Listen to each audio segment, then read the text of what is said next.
시편 15편 1절에서 5절 말씀을 함께 읽겠습니다. 여호와여, 주의 장막에 머무를 자 누구오며 주의 성산에 사는 자 누구오리까? 정직하게 행하며 공의를 실천하며 그의 마음에 진실을 말하며 그의 혀로 남을 허물하지 아니하고 그의 이웃에게 악을 행하지 아니하며 그의 이웃을 비방하지 아니하며 그의 눈은 망령된 자를 멸시하며 여호와를 두려워하는 자들을 존대하며 그의 마음에 서운한 것은 해로울지라도 변하지 아니하며 이자를 받으려고 돈을 꾸어주지 아니하며 뇌물을 받고 무죄한 자를 해하지 아니하는 자이니 이런 일을 행하는 자는 영원히 흔들리지 아니하리이다. 아멘. 오늘은 영원히 흔들리지 아니하리이다 라는 제목으로 함께 말씀을 나누고자 합니다. 오래전에 광고인데요. 기억에 남는 광고가 하나 있습니다. 아마 들으시면 맞다, 그런 광고가 있었지 라고 알아차릴 만큼의 유명한 광고입니다. 흔들리지 않는 편안함 땡땡땡 침대. 또 다른 침대 회사는 이렇게 광고합니다. 침대는 가구가 아닙니다. 과학입니다. 이 두 광고의 내용은 비슷합니다. 한 사람이 침대 한켠에 편안히 누워서 잠을 청하고 있으면 바로 옆에서 아이들이 뛰거나 무거운 볼링공을 위에서 떨어뜨렸을 때 그럼에도 불구하고 흔들리지 않고 침대에 누워서 잠을 청하는 데에 아무런 불편함이 없이 숙면을 취할 수 있다라는 그러한 메시지를 전해주고 있지요.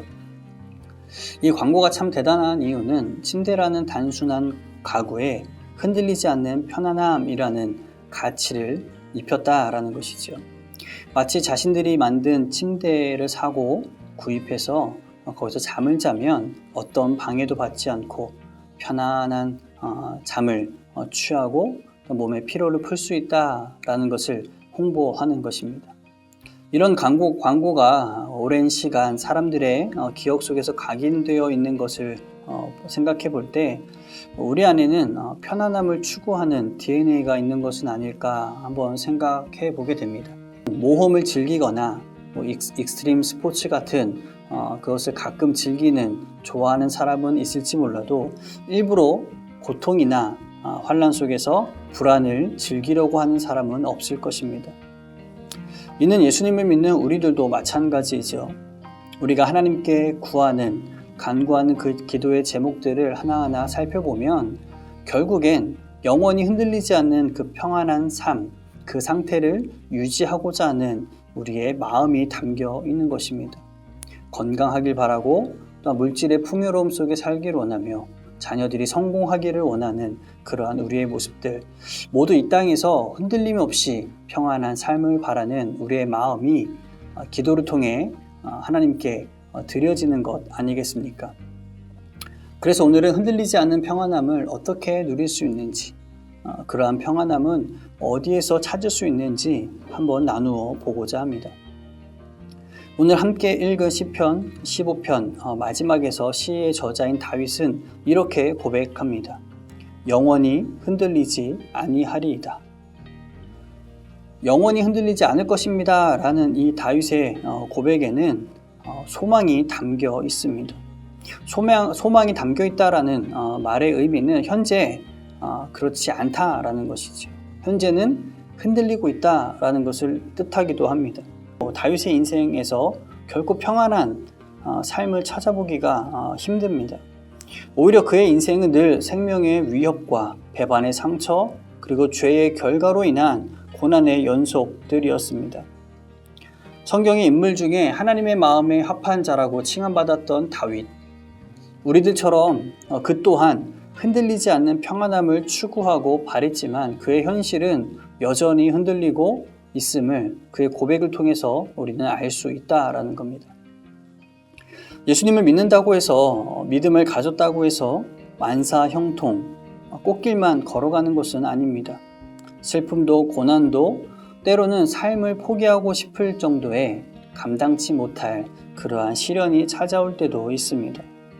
아니 어쩌면 예수님을 믿는 길, 그 길은 흔들리지 않는 평안함을 살아가는 것이라기보다는 오히려 불편하고 복잡하고 힘겨운 길이 것입니다.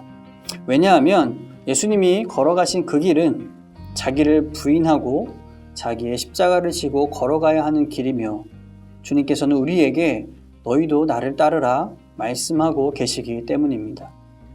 다윗은 그 길에 서서 그 버겁고 힘겨운 그 인생의 한복판에서 영원히 흔들리지 않을 것입니다 라는 그러한 믿음의 고백을 하고 있습니다. 그리고 그 믿음의 고백은 한 질문에 대한 응답으로 표현됩니다. 다윗은 1절에서 주의 장막에 머무를 자 누구오며 주의 성산에 사는 자 누구오리까? 라는 질문으로 시를 시작하지요. 그리고 그 질문에 스스로 답을 하기 시작합니다. 2절에서부터 5절 중반전까지 총 11가지의 답변을 기록하고 있는데요. 재미있는 사실 한 가지는 2절에서 5절 중반절까지 기록하고 있는 이 11가지의 어떻게 보면 수식어들을 제외시켜도 완벽한 하나의 문장이 된다라는 겁니다. 그렇게 1절과 5절 마지막 절의 내용만 연결시켜서 시를 완성해 보면 이렇게 고백되어집니다. 하나님의 장막에 머무르며 주의 성산에서 사는 자, 이러한 사람은 영원히 흔들리지 않을 것입니다. 하나님의 장막은 하나님의 언약궤가 안치되어 있는 그런 성막을 뜻하고, 주의 성산은 다윗이 안치해 놓은 그 성막에 있는 시온산, 훗날에 예루살렘 성전이 세워지는 그러한 산을 의미합니다.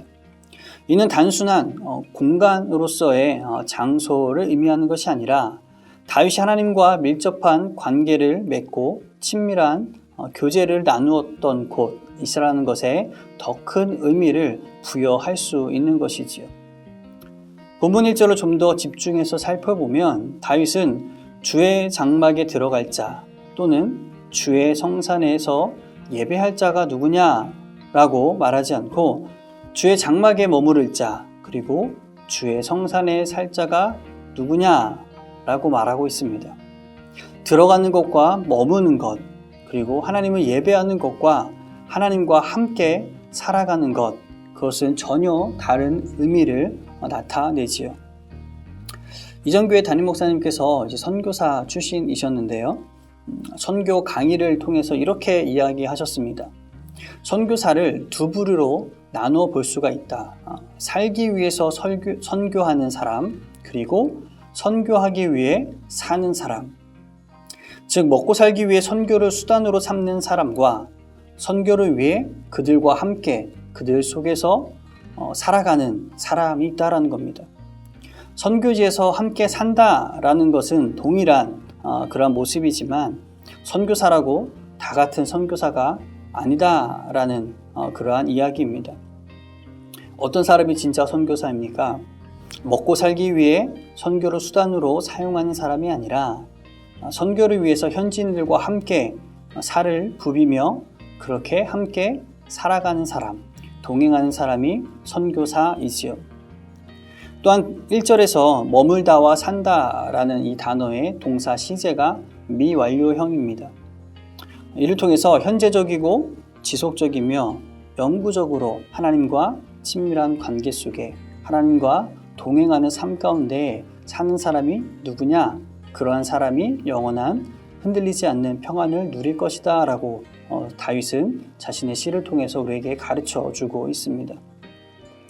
즉 오늘 본문 1절의 질문은 단순히 예배를 드릴 수 있는 자, 그리고 성전에 들어올 수 있는 그러한 사람에 대한 자격, 조건을 의미하는 것이 아니라 하나님과 함께 동행하고 교제하며 인격적으로 깊고 긴밀한 관계를 맺어가는 사람이 누구냐라는 그러한 질문을 하고 있는 것이지요. 다윗은 단순히 하나님께 제사를 드리는 그리고 제물을 바치는 종교적인 인물이 아닙니다. 끊임없이 하나님의 말씀 앞에서 스스로를 돌아보고 죄를 회개할 뿐만 아니라 누구보다도 하나님을 가까이 하려고 애썼던 사람입니다. 찬송가 495장 3절의 가사처럼 높은 산이 거친들이 초막이나 궁궐이나 내 주 예수 모신 곳이 그 어디나 하늘나라. 할렐루야 찬양하세 내 모든 죄 사함 받고 주 예수와 동행함이 그 어디나 하늘나라임을 직접 삶으로 고백하는 그러한 참 믿음의 소유자였습니다.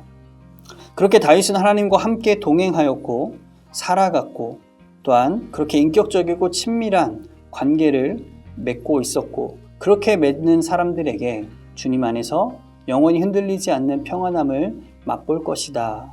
우리는 그렇게 확신하고 믿음으로 살아가고 있음을 가르쳐주고 있는 것이지요.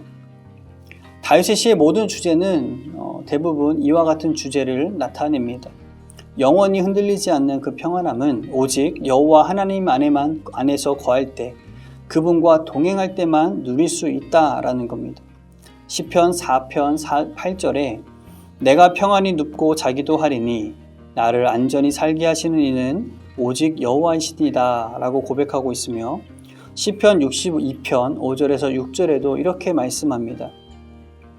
나의 영혼아 잠잠히 하나님만 바라라. 물은 나의 소망이 그에게서 나오는도다.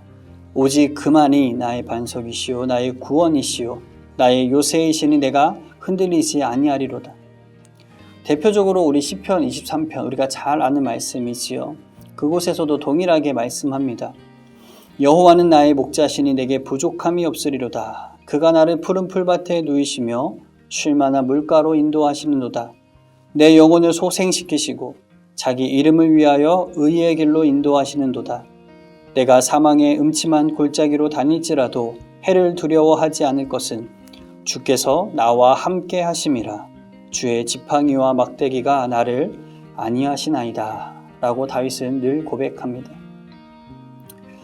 아이들과 함께 마트에 장을 보러 가면 심심치 않게 목격하는 장면이 있습니다. 저희 아이들도 종종 이렇게 행하는 장면인데요. 아이들이 물건을 담는 그 카트에 누워서 아니면 혹은 기대서 곤히 잠들어 있는 모습을 보게 됩니다. 사실 이 마트의 카트라는 것은 자기의 매우 불편한 공간입니다. 딱딱하고 지저분하지요. 그리고 마트에는 많은 사람들이 있기 때문에 매우 시끄럽고 그 잠을 편안하게 잘 수 있는 그러한 최적의 환경은 아닙니다. 그럼에도 아이들은 그 카트에서 그 좁은 카트에서 구부리고 자고 있음에도 매우 편안하게 곤히 잠들게 됩니다.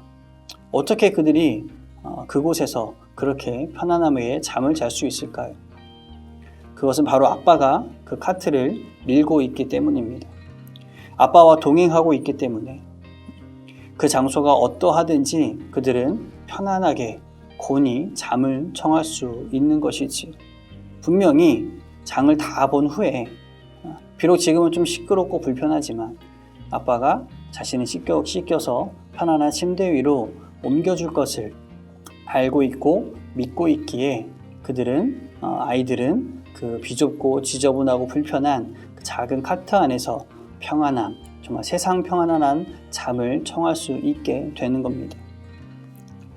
사랑하는 무학의 성도님들, 영원히 흔들리지 않는 평안한 삶은 침대를 좋은 것으로, 비싼 것으로 바꾼다고 해서, 그리고 교회를 출석하고 그저 예배를 드리는 그런 종교 활동을 한다고 해서 저절로 우리 삶 가운데 찾아오는 것이 아닙니다.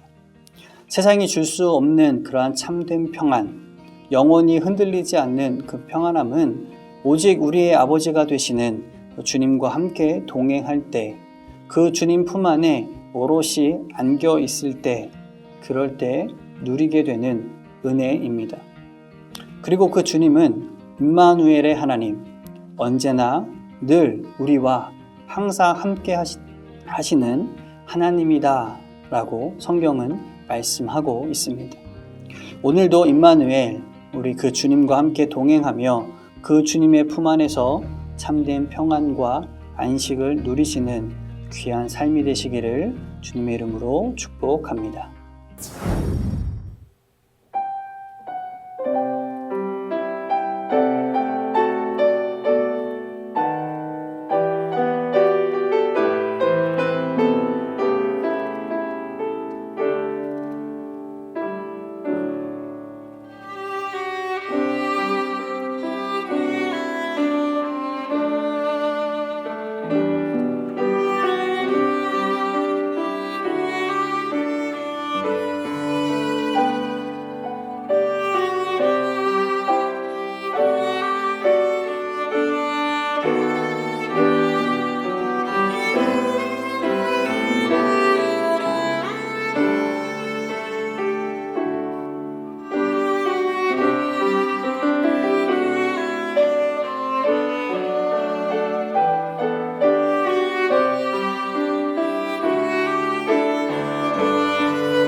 안녕하십니까.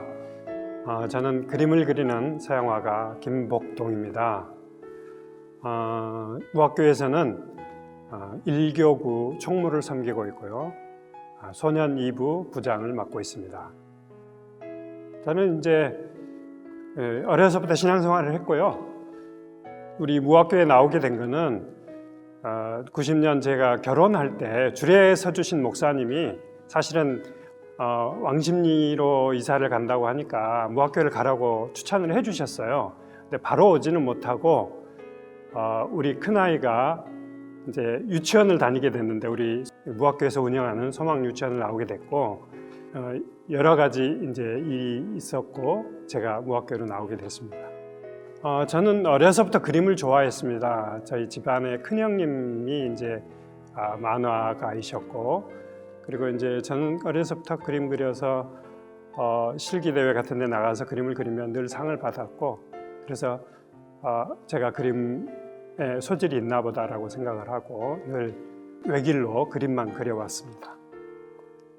인물화를 그리는 걸 좋아했고, 그래서 노인과 소외, 인간 소외 시리즈 작업을 쭉 했었고요. 그리고 노인과 한국사 시리즈, 하나님께서 만드신 자연, 너무 좋아서 아름다운 풍경들을 찾아다니면서 그림을 그리는 것도 좋아했습니다. 그래서 풍경화와 인물화 이런 작업들을 쭉 해왔죠. 성화를 그리게 된 것은 제가 먼저 이제 그 성경 이야기를 그림을 그려야 되겠다라고 생각하고 아브라함 시리즈를 먼저 그리게 되었습니다. 꿈꾸는 자 요셉 시리즈, 그리고 예수님 생애, 이렇게 작은 약 한 15호나 20호 정도 되는 크기의 캔버스에 그림을 쭉 그렸는데 그것으로는 좀 양이 안 차더라고요. 그러던 중에 어느 권사님을 제가 만나게 되었습니다. 제가 고등학교를 85년도에 졸업하고 86년도에 한국 수채화 공모전에 독학으로 그림을 그리면서 출품하게 되었는데 그때 심사위원이셨던 거예요. 그때 제가 이제 특선을 받았는데 김복동이라는 작가를 기억을 하셨던 것 같아요. 그리고 이제 한국 수채협회에서 만나게 되었는데 이 권사님은 이제 저를 쭉 이렇게 지켜보시다가 한국 미술인 선교회라는 그룹이 있는데 여기에 같이 활동하자고 추천하시는 겁니다.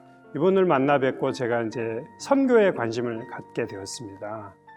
그리고 이분의 권유로 여러 나라에 미술 선교를 하러 가게 됐죠. 미술 선교를 도대체 어떻게 하는 거지라고 궁금해할 수 있는데 현장에서 이제 작가들이 전시회를 하고 공연을 하고 또 그 지역의 주민들을 초대하고 그런 행사들을 하면서 이방인들이 와서 그 지역에서 말씀을 증거하는 그런 모습들이 굉장히 힘든 그런 공간에서 작가들이 그림을 보여주고 그림을 설명하고 그림 속에 담긴 그리스도를 전하려고 할 때는 이 사람들이 마음을 여는 거예요.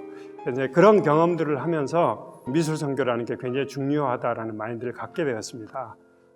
프랑스에 미술 선교를 하러 여러 작가들이 함께 가서 이제 모든 선교를 다 마치고 루브르 박물관을 가게 됐어요. 그림 한 점이 주는 또는 말씀이 담긴 이 그림이 주는 감동이 얼마나 큰지 그것을 제가 이제 발견하고 성화 작업을 조금 본격적으로 해야 되겠다라는 생각에 이 시리즈 작업을 하게 되었습니다. 네, 알겠습니다. 서서 하겠습니다. 그림에는 세 가지 이미지가 나옵니다. 하나는 명화가 등장하고요.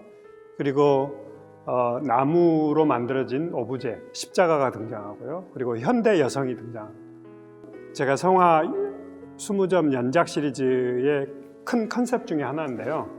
프랑스 선교를 가기 몇 개월 전에 제가 그 간다는 사실을 모르고 있을 때입니다. 작업을 하다가 EBS 방송에서 루브르 박물관의 어떤 여러 가지 스토리가 쭉 지나가면서 이 라뚜르라는 화가의 이야기가 나오더라고요. 그래서 우리 일반적인 작가들도 좀 생소한 그런 이 라뚜르라는 화가가 도대체 어떤 그림을 그렸는고 하고 제가 유심히 보게 되었죠. 그때 눈에 들어온 그림 중에 하나입니다. 몇 개월 뒤에 프랑스 선교를 가게 된 겁니다. 사역을 다 마치고 마지막 날 루브르 박물관을 가서 이제 수많은 그림들을 보게 되는데, 저는 라투르의 그림이 걸려 있는 조그마한 공간으로 들어가게 됩니다. 그리고 이 라투르의 그림의 원화를 만나게 됩니다. 제게 굉장히 큰 어떤 충격적인 감동을 준 작품이었습니다. 이 작가의 그림은 바로크 시대 작가들에 비해서 상당히 동양적이면서 굉장히 정적인 구도를 가지고 그림을 그리고 있습니다. 모든 빛이 촛불 하나에 존재하게 되는 거죠. 어린 예수와 목수 요셉이 서로 눈빛으로 뭔가 교감하는 듯한 저 표정이 굉장히 제 마음에 감동을 주었습니다. 제가 그린 이 성화 시리즈의 큰 주제는 솔베이션, 구원이라는 주제를 가지고 그림을 그리게 된 것은, 저는 어려서부터 이제 신앙생활을 하면서 전도를 많이 했습니다. 그래서 어려서 전도 왕상도 많이 받고 이렇게 했는데, 이제 성인이 되어서 신앙생활을 하다 보면 교회 가자고 해도 사람들이 별로 관심이 없는 거죠. 어떻게 하면 전도를 할까라는 고민 끝에 말로 하기보다는 그림으로 보여줘야 되겠다. 그림을 통해서 감동을 주면 어느 누군가에게는 하나님의 메시지가 그 관객에게 전달이 될 수 있지 않을까라는 생각에 이 성화 작업을 하게 되었는데요. 이 라투르의 그림이 저에게 감동을 주었듯이 저 역시 그 감동을 좀 뭔가 현대인들에게 전달하고 싶었습니다. 그래서 이 명화를 그대로 한쪽에 배치하였고요. 이 나무를 제게 플로잉해 주신 분이 있습니다. 제가 이 작업을 하기 위해서 문경이라는 아무도 그 연고가 없는 지역에 가서 제가 이 작업을 하게 되었는데, 어느 사회적 기업을 하시는 사장님이 본인이 부모님 돌아가시면 쓰겠다고 그 모아놓은 곤나무 그 원목을 제게 플로잉을 해주시는 거죠.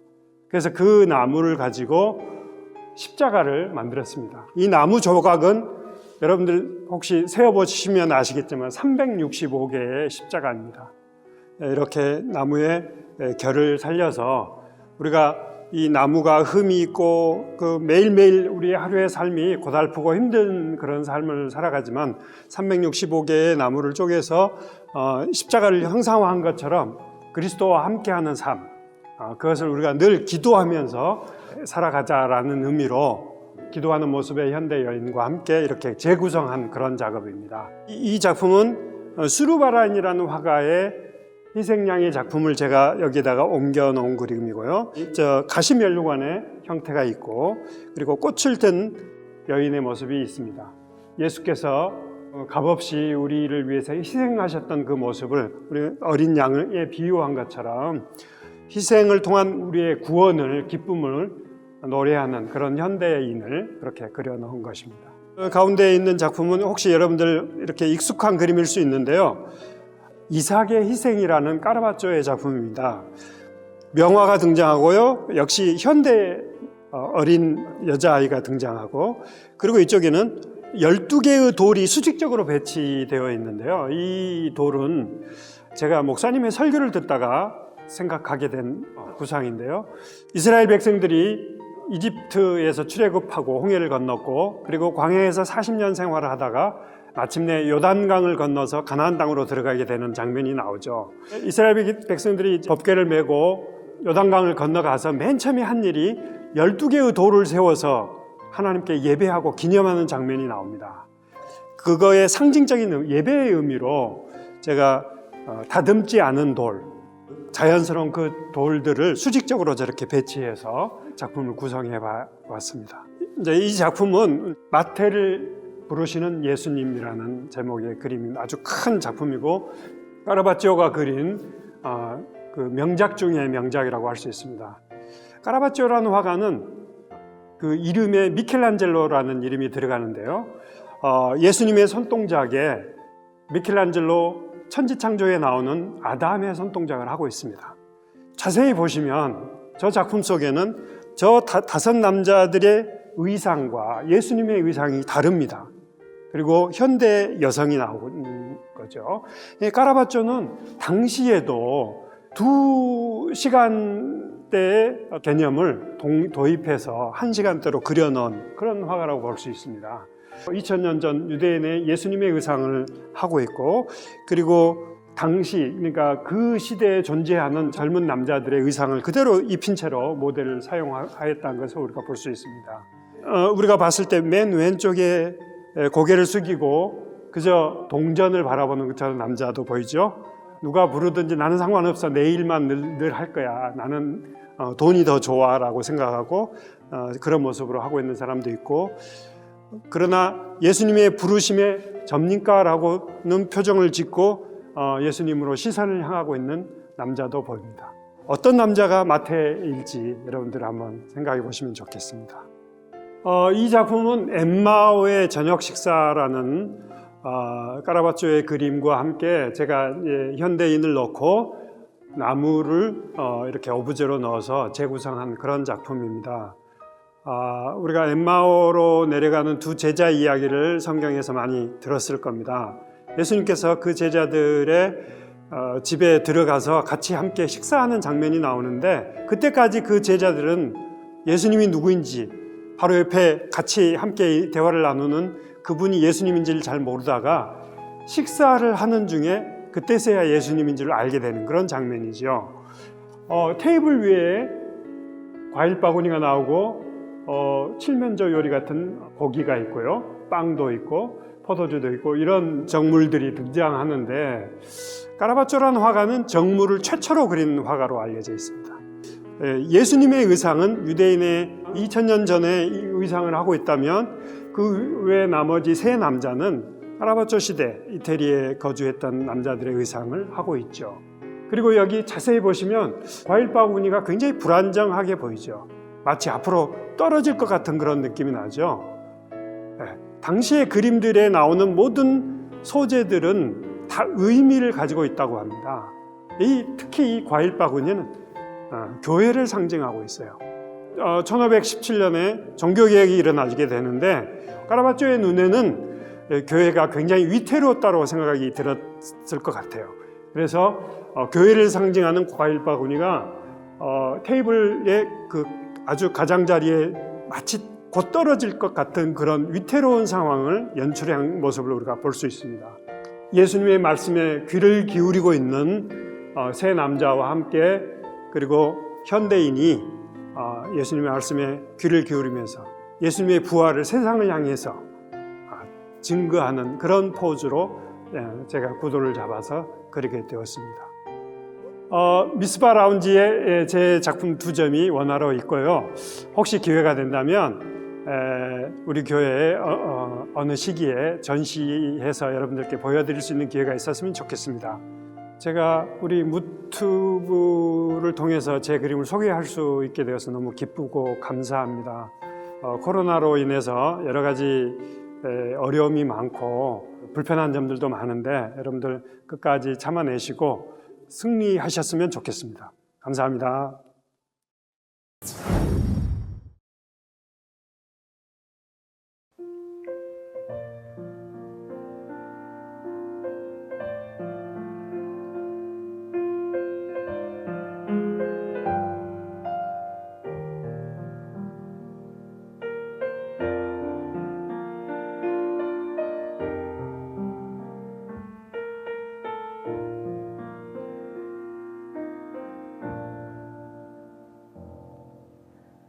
주 날 위하여 십자가에 죽으셨네. 주님 사랑, 그 사랑 값없이 나 받았네.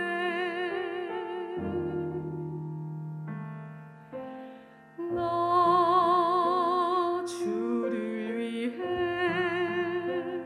내 모든 것 다 버리고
주의 길을 내게 가르쳐 주소서.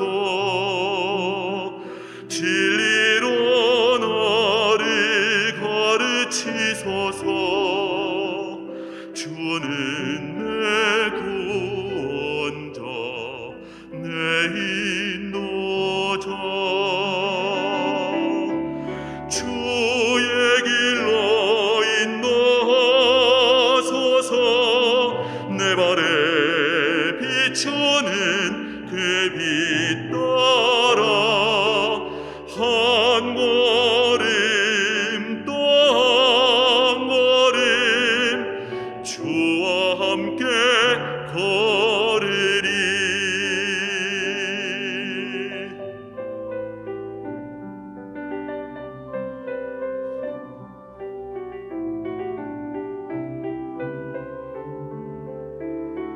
주의 길을 내게 가르쳐 주소서. 진리로 나를 가르치소서. 주는 내 구원자, 내 인도자. 주의 길로 인도하소서. 내 발에 비추는 그 빛 따라 한 걸음 또 한 걸음 주와 함께 걸으리.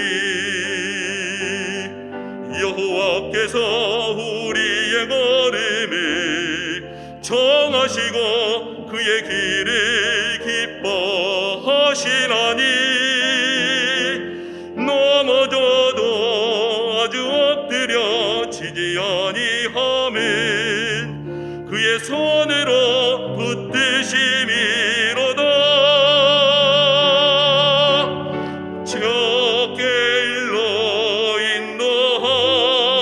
인도하소서. 내 발에 비추는 그 빛 따라 한 걸음 또 한 걸음 주와 함께 걸으리.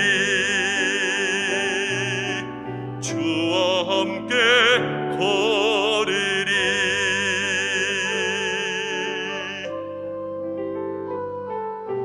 주와 함께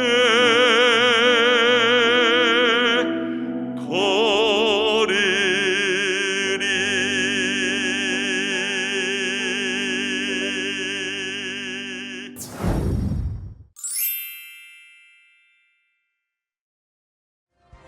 주중학교 홍보 영상 지금 시작합니다. 안녕 친구들. 나는 무학교의 분홍망토 무무라고 해. 핑으로 배우는 하나님 말씀 만들기 활동. 온라인 주중학교는 교회 홈페이지에서 신청하면 돼요. 친구들 여기 보이는 날짜에 맞춰서 교회 홈페이지에서 신청해 주세요. 선착순 60명입니다.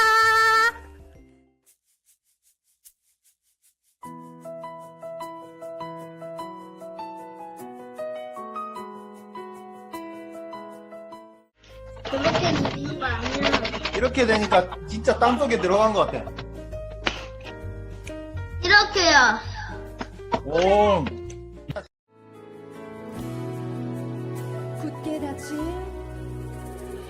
굳게 닫힌 돌문을 열고 죽음을 이기신 주. 절망이 몰려올 때도 눈들어 주를 보내. 너무 열심히 그리는 거 아니야? 내 자신과 현실의 불안함 앞에 절망이 몰려올 때도 눈들어 주를 보내.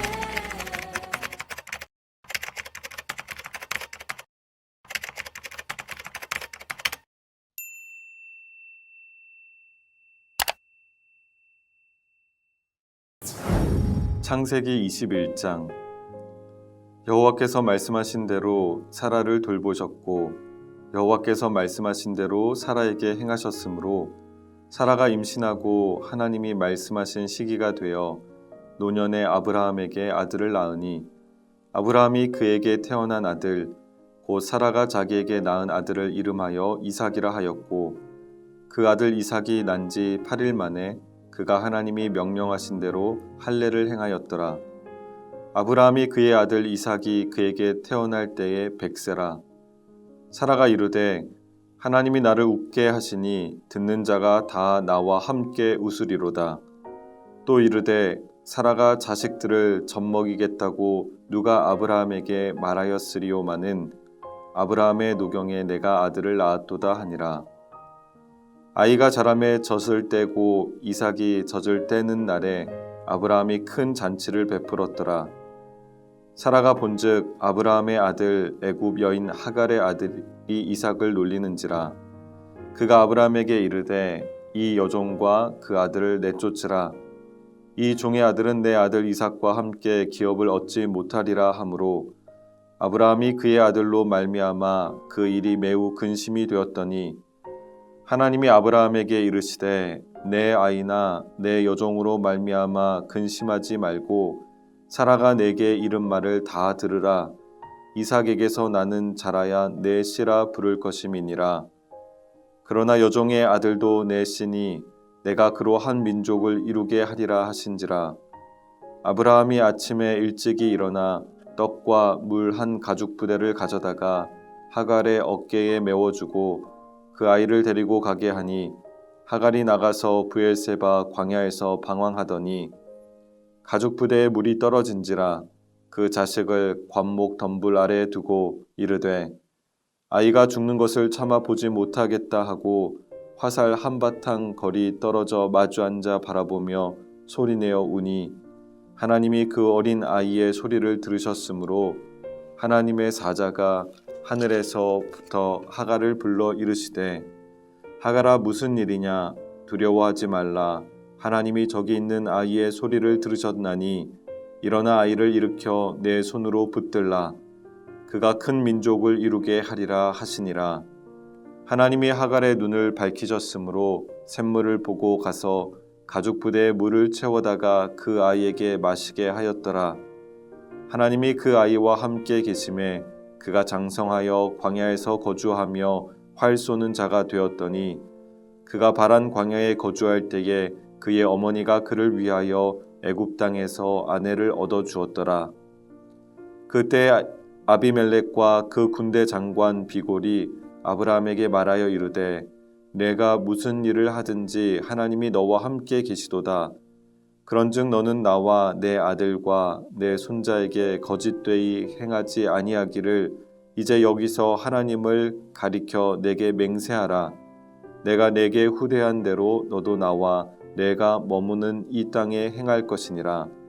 아브라함이 이르되 내가 맹세하리라 하고 아비멜렉의 종들이 아브라함의 우물을 빼앗은 일에 관하여 아브라함이 아비멜렉을 책망하매 아비멜렉이 이르되 누가 그리하였는지 내가 알지 못하노라.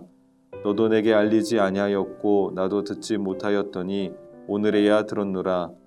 아브라함이 양과 소를 가져다가 아비멜렉에게 주고 두 사람이 서로 언약을 세우니라. 아브라함이 7 암양 새끼를 따로 놓으니 아비멜렉이 아브라함에게 이르되 이 7 암양 새끼를 따로 놓음은 어찌미냐. 아브라함이 이르되 너는 내 손에서 이 암양 새끼 7을 받아 내가 이 우물 판 증거를 삼으라 하고 두 사람이 거기서 서로 맹세하였으므로 그곳을 브엘세바라 이름하였더라. 그들이 브엘세바에서 언약을 세우매 아비멜렉과 그 군대 장관 비골은 떠나 블레셋 사람의 땅으로 돌아갔고 아브라함은 브엘세바 에셀 나무를 심고 거기서 영원하신 여호와의 이름을 불렀으며 그가 블레셋 사람의 땅에서 여러 날을 지냈더라. 22장. 그 일 후에 하나님이 아브라함을 시험하시려고 그를 부르시되 아브라함아 하시니 그가 이르되 내가 여기 있나이다. 여호와께서 이르시되 내 아들 내 사랑하는 독자 이삭을 데리고 모리아 땅으로 가서 내가 내게 일러준 한 산 거기서 그를 번제로 드리라.